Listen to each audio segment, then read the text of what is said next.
Semanggi University. Oke, balik lagi dengan kita tim dari Kocap Jakarta. We call You Group. Oke, tentunya saya Ratih di sini kali ini nggak sendirian ya, tapi saya udah ditemani oleh narasumber saya, yaitu dengan Mas dan Mbak dari Kocap Jakarta. Silakan diperkenalkan ke teman-teman Semanggi, Mbak, Mas. Oke, perkenalkan nama saya Anggisa Fitri dari Kocap Jakarta, divisinya admin penjualan. Perkenalkan, nama saya Irul Anam dari divisi staf logistik. Oke, jadi di sini sudah ada narasumber kita yaitu Mbak Anggi dan Mas Airul, yang dipanggil Mas Airul ya, Mas ya.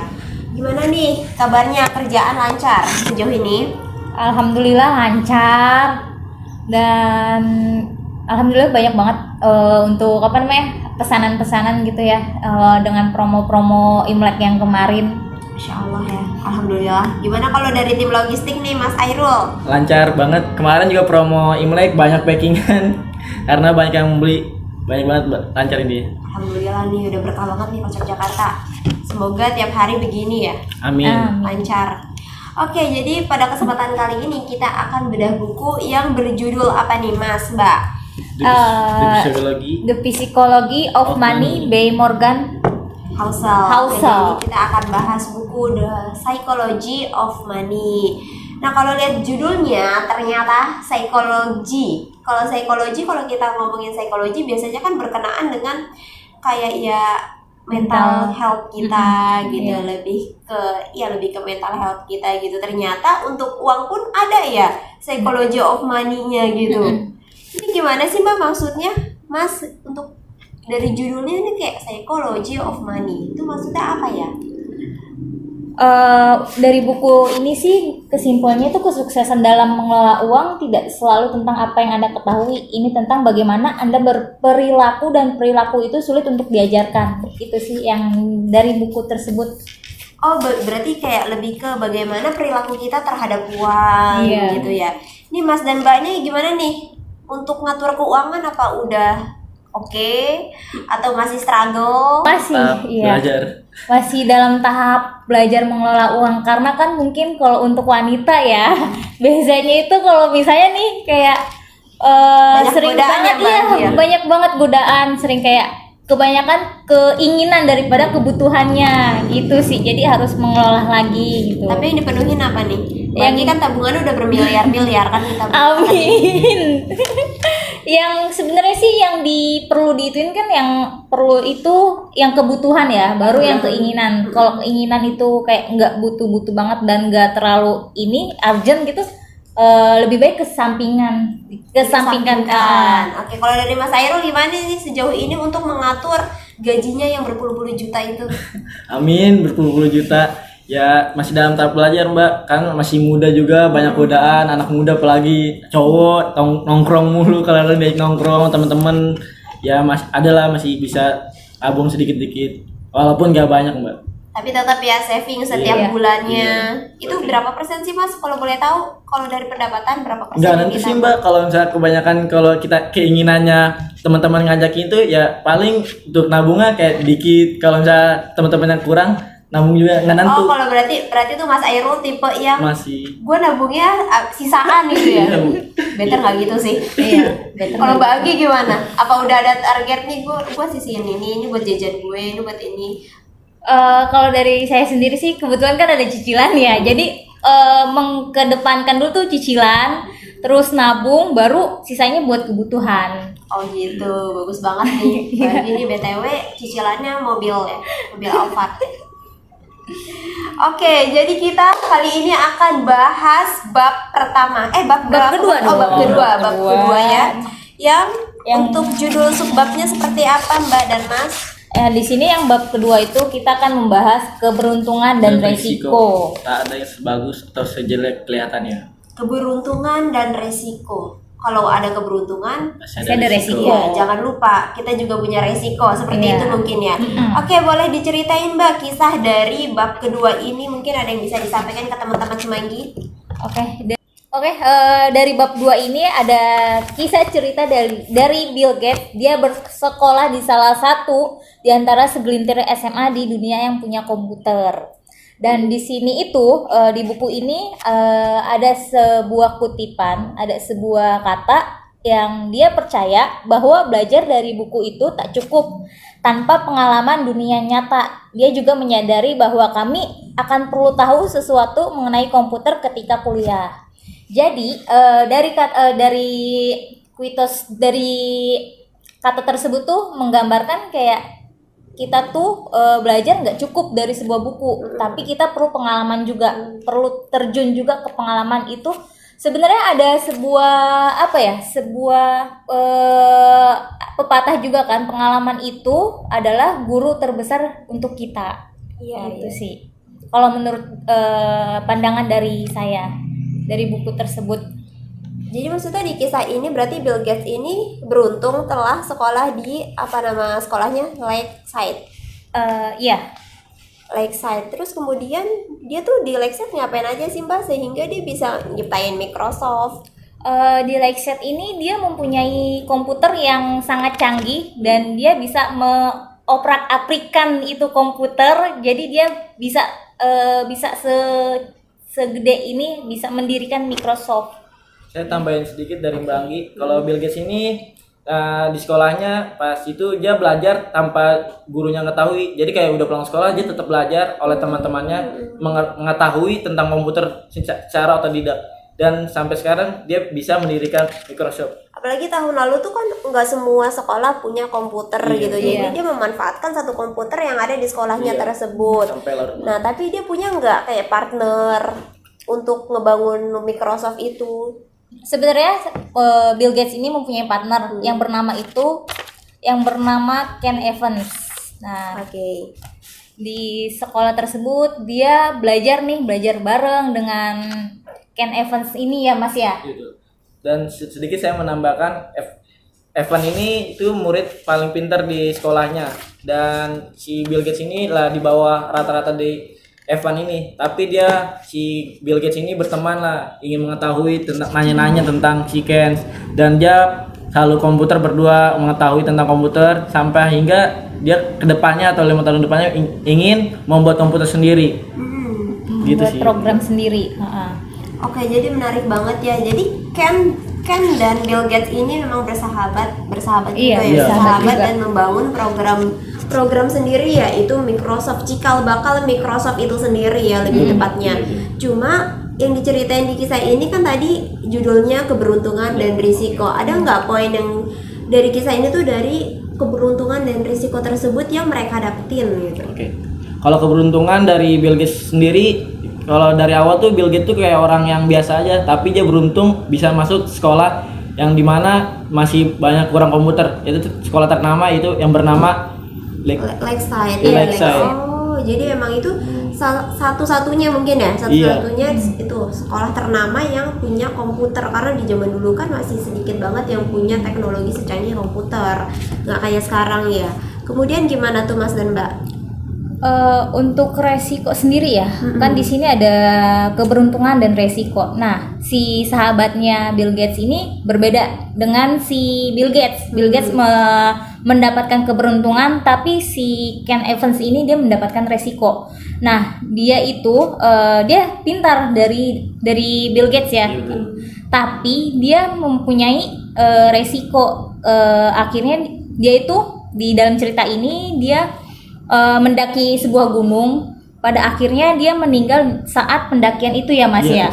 Kecelakaan pada saat pendakian itu. Jadi dia mengalami sebuah resikonya itu kecelakaan. Padahal Bill Gates dan Evan itu setelah lulus ingin merencanakan untuk program komputer, tapi naas si Evan ini kecelakaan pas sebelum lulus SMA. Dia naik ke gunung, tewas. Berarti oke, yang saya tangkap begini ya, mungkin keberuntungan dari Bill Gates. Bill Gates pertama sekolah dia itu di apa ya, negara apa? Amerika. Oke, jadi kalau yang saya tangkap nih dari teman-teman yang udah diceritain lagi. Oke, jadi dari kisah Bill Gates yang udah diceritain teman-teman ini, kalau saya nangkapnya begini, mungkin beruntung buat Bill Gates. Keberuntungan pertama adalah dia sekolah di salah satu sekolah di Washington ya, Iya. Washington, yang mana itu tuh waktu pada zamannya masih sedikit banget sekolah yang memadai punya komputer. Dan di sekolah Lakeside itu punya satu komputer dan dia memanfaatkannya dengan baik. Itu kan pasti di Washington ada berapa warga, ada berapa anak muda gitu, dan dia jadi salah satu yang beruntung masuk sekolah tersebut dan memanfaatkan peluang tersebut gitu loh. Terus kemudian kedua, dia kenal Ken Evans tadi. Nah, Ken Evans ini kan dikenal pintar banget, jadi dia banyak belajar dari Ken Evans tersebut sehingga dia dapat mengembangkan program tersebut. Terus yang ketiga, mungkin resiko yang tadi disampaikan bahwasannya mungkin ketidakberuntungannya ada pada Ken Evans di mana dia meninggal di usia dini gitu. Jadi resiko yang dia dapat karena dia mendaki gunung tersebut, ya dia harus meninggal dunia. Bahkan saya ingat banget Bill Gates pernah bilang kalau misalnya Ken Evans masih hidup, itu tuh dia sebagai owner Microsoft juga. Iya benar, dia berdua itu sebagai owner. Iya. Bahkan dia menyebut saya nggak sendiri gitu. Walaupun Ken Evans sudah nggak ada, tapi Bill Gates masih aja sering menyebut nama Ken Evans sebagai owner Microsoft. Itu luar biasa banget sih persahabatan mereka, karena mungkin rasa terima kasih dari Bill Gates juga terhadap Ken Evans tersebut. Oke, kemudian ada kisah apa lagi nih yang bisa dibagiin ke teman-teman semanggi ya teman-teman? Kisah kedua yaitu berasal dari Cornelius Vanderbilt, yaitu dia mempunyai bisnis yang dia pikirkan, tapi dia melawan hukum. Dia membuat rel kereta api tapi melawan hukum, dan dia sukses karena banyak yang memandang dia kayak, kok lu melawan hukum, kok lu kayak gini. Tapi dia kayak masa bodo amat, dia tetap kekeh untuk membuat rel kereta api tersebut dan akhirnya sukses. Gitu sih Mbak yang saya dapatkan dari buku ini. Dia melawan hukum tapi sukses. Berarti dia itu berarti faktor keberuntungan tadi itu. Iya, keberuntungan. Tapi resikonya kenapa? Dia kena ini nggak? Kena pidana nggak sih?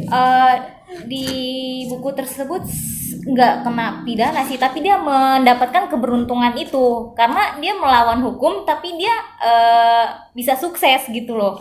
Mungkin pada masa ini kayak belum ada pidana kayak tentang gitu Mbak. Jadi kayak ya udah pemerintahan tersebut kayak lu mau ngelawan hukum tapi paling kena sanksi paling kayak ocehan doang, peringatan doang, dibilangin doang, kayak denda penjara belum ada kali Mbak waktu zaman tersebut. Mungkin ya. Terus tapi teman-teman pernah nggak nih mengalami keberuntungan yang mana kalian padahal melanggar tapi gue beruntung gitu? Oh, pernah nggak? Saya sendiri sih ya. Gimana tuh? Saya kan pengendara motor ya, tapi saya belum mempunyai SIM, dan pada saat itu tuh ada polisi kan. Ada polisi udah bawa-bawa surat tilang, dan saya mendapatkan keberuntungan dan nggak ketilang gitu loh. Padahal nggak mempunyai surat izin mengemudi. Itu pengalaman saya sendiri. Beruntung. Kalau dari Mas Airul sendiri? Kalau saya waktu zaman sekolah sih, waktu pulang sekolah kan sebenarnya ada peraturan wifi sekolah, kalau misalnya ada peraturan nggak boleh dipakai. Saya gunain buat kayak tugas. Saya malas kalau ada di rumah tuh hawanya udah malas pengen rebahan. Jadi saya kerjain tugas, teman-teman udah pada balik saya mau jangan pakai wifi sekolah, saya ngerjain tugas dan akhirnya saya kayak nilai tertinggi di kelas itu. Gitu sih. Wow, keren banget nih. Ini contohnya Mas Airul memanfaatkan peluang dengan baik. Memanfaatkan ini ya. Iya, walaupun melanggar hukum gitu.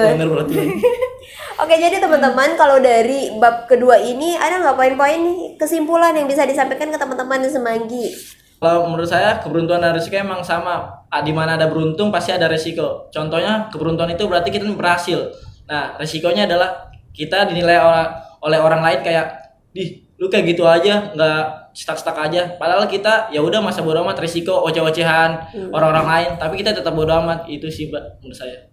Oke, I see. Kalau dari Mbak Anggi gimana? Dari saya benar banget ya dari kata Mas Airul tadi, keberuntungan dan resiko itu sangatlah beda tipis. Keberuntungan pasti sebuah keberuntungan itu pasti mendapatkan resiko. Jadi kalau misalnya kita contohnya itu kita mendapatkan apa gitu. Misal contohnya seperti ini. Saya kuliah sambil kerja. Untungnya kan saya mendapatkan pendidikan dan gelar ya, dan pengalaman. Resikonya tapi keberuntungan itu saya ada resikonya juga. Resikonya waktu harus mengolah waktu, terus pulang kerja harus berangkat kuliah, pulang malam, itu resikonya gitu. Jadi sebuah keberuntungan itu pasti selalu ada resiko. Oke, Aisyah, kalau dari kisah teman-teman ini sangat menarik ya. Cuman kalau saya mau saya tanyakan lagi adalah gimana ada nggak case keberuntungan dan resiko di finansial kalian? Finansial ya, keberuntungan dan resiko. Oke, dari finansial sendiri ya, kalau misalnya saya sendiri bekerja itu kan mendapatkan upah ya, mendapatkan upah berarti mendapatkan untung. Dan resikonya itu pasti kayak ada sebuah kayak mau bayar ini, bayar B, bayar C, itu resikonya gitu dari sebuah pendapatan gitu sih, kalau menurut saya. Kalau dari Mas Airul sendiri gimana? Oh, saya kan kayak masih kayak baru lulus tahun kemarin atau gimana. Jadi kayak beruntungan saya masuk sini tuh kayak maksudnya dari sekian banyak orang kayak saya bisa masuk sini loh. Meskipun nggak sesuai resikonya nggak sesuai sama jurusan saya. Saya kan STM, masa lulusan logistik. Resikonya saya akan mempelajari bidang tersebut. Gitu sih, Mbak. Oke, berarti ini. Cuma yang sering terjadi di kita adalah kita tuh misalnya kalau berhasil nih, kita tuh ya itu 100% usaha gue, kerja keras gue gitu. Tapi kalau kita nggak berhasil, kita sering gue nggak beruntung gitu. Padahal Bukan bawa untungnya itu, tapi kita lebih ke nge-highlight kita, mindset kita tuh kita nggak beruntung kalau ketika kita gagal. Tapi egoisnya kita kalau kita berhasil, kita sering bilang ya ini hasil kerja keras gua, padahal nggak sepenuhnya kerja keras kita ya padahal ya, tapi ada faktor keberuntungan itu sendiri tadi gitu. Yang mana kalau keberuntungan itu pasti nggak jauh dari resiko. Kalau kita beruntung pasti ke depannya nanti ada resiko yang harus kita hadapin gitu, dan kita harus pintar-pintar juga bagaimana kita menghadapinya nanti. Kita udah harus punya plan A, B, C gitu sih. Nah kalau di keuangan mungkin lebih ke kayak investasi gitu ya. Mungkin kalau yang kotornya judi kali ya. Orang judi kan gitu ya. iya benar. Kayaknya orang judi lebih banyak, lebih sering menerapkan itu faktor keberuntungan itu tadi. Mungkin punya nggak temen yang gitu? Ada kisah begitu nggak, Mas? Kalau teman mah pasti ada, Mbak, apalagi cowok ya kan. Ke teman rumah main judi misalnya 50.000, tapi mungkin dia lagi keberuntungan atau hoki dapat kayak 1 juta. Tapi resikonya kan samanya kayak itu makan duit haram, Mbak, bukan hasil keringat kita sendiri kerja dengan halal gitu sih. Dan biasanya untuk yang kayak gitu cepet habisnya juga ya. Menurut cerita mereka sendiri, bahkan testimoni dari si penjudi itu gitu. Mungkin itu kalau dari investasi, mungkin pernah nggak Mas dan Mbak investasi? Dan udah ngalamin, gue untung ini, gue resiko ini gitu. Mungkin kayak ada reksadana gitu-gitu, saham mungkin. Jangan ini udah pada nanam saham di ini BUMN. Kalau saya sendiri belum, Mbak. Saya masih mempelajari tentang kan kalau investasi itu bukan tentang kayak kita langsung naruh gitu. Kita tahu itu dulu. Saya lagi belajar itu dulu. Baru setelah udah mempelajari lebih dalam, baru saya coba. Mumpung masih muda juga, belajar dulu, Mbak. Iya betul. Kalau dari Bagi gimana nih? Pernah nggak dapet case kayak gitu? Kalau investasi sendiri ya, kalau misalnya kalau untuk saat ini sih kalau investasi kayak kebanyakan sekarang kan kayak main saham atau apapun itu tuh masih belum, karena kayak terlalu mesti kita pelajarin dulu. Karena kan kalau saham ini kan dia mempunyai resiko juga. Kalau misal sahamnya anjlok, kita juga mendapatkan kerugian gitu. Jadi harus pinter juga nih dari segi itunya gitu. Jadi untuk saat ini tuh untuk investasi tuh kayak ya udah masih nabung aja di bank gitu. Belum berani. Emas ya, emas sama tanah ya. Mbak Anggi nih punya banyak emas dan tanah. Mas Airul. Kayak gitu juga, Mbak.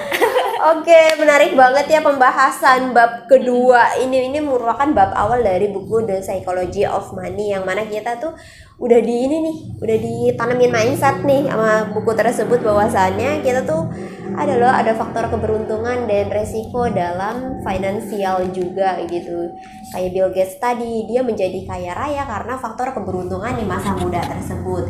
Nah, semoga teman-teman di sini, teman-teman Semanggi University, kita termasuknya punya keberuntungan tersebut yang mana yang dimiliki oleh Bill Gates. Dan jangan lupa untuk kerja keras, jangan egois gitu. Oke, cukup sekian untuk bedah buku kali ini. Terima kasih kepada Mbak Anggi, Mas Airul, dan teman-teman Semanggi University semua yang udah nyimak pembahasan bab kedua dari buku The Psychology of Money kali ini. Semoga bermanfaat buat teman-teman semua, dan semoga kita bisa mengimplementasikan di kehidupan kita sehari-hari. Sampai jumpa teman-teman Semanggi. Terima kasih. Bye-bye. Oke, untuk teman teman-teman semuanya, bagi teman-teman sekalian yang membutuhkan printer barcode, scanner barcode untuk kebutuhan bisnis-bisnis Anda di rumah, itu bisa datang saja langsung ke Rukan Mangga 2, Blok A nomor 7. Sampai jumpa. Sampai jumpa.